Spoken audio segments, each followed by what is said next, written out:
I'm in Maslin Beach, South Australia. I was diagnosed with a triple negative, so an aggressive breast cancer in November 2023.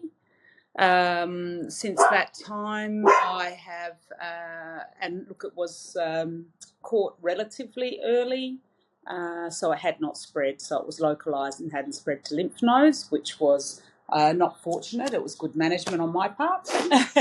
And I then had to have 20 rounds of chemotherapy and ended up with a double mastectomy, risk-reducing double mastectomy.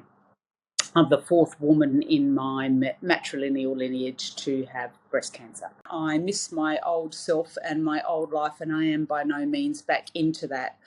Prior to cancer, I walked on the beach every single day.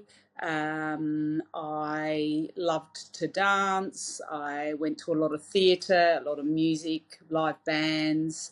I worked 4 days a week, travelling to the city for work, via public transport, and had a pretty active social life.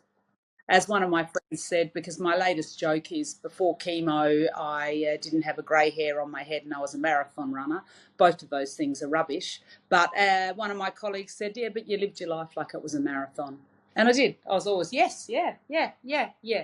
So now, post cancer, lack motivation, even walking on the beach with the dog is something that I don't know. I just really have to push myself to do. I was doing probably nearly 10,000 steps a day. Physical activity is really valuable, very worthwhile as far as health, well-being and reduction of recurrence goes for all cancer types.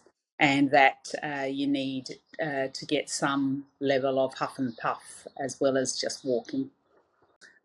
Look, it was great to have somewhere to go for 4 weeks.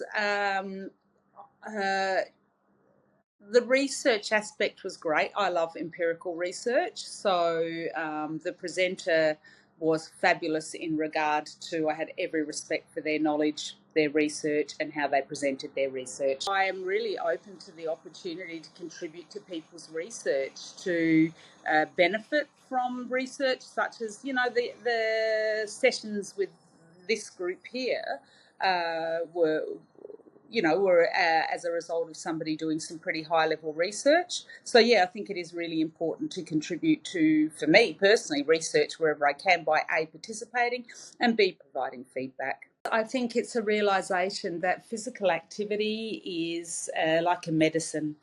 So that in actual fact, what the research shares with us is that if you were prescribed physical activity, as far as recurrence, even back into prevention, it is as valuable as or more. It's like giving someone an elixir. Really, it's almost like the equal to giving someone a medicine. So I think it should be prescribed, and I don't know how we would do that in a way that made people hook on and find it meaningful.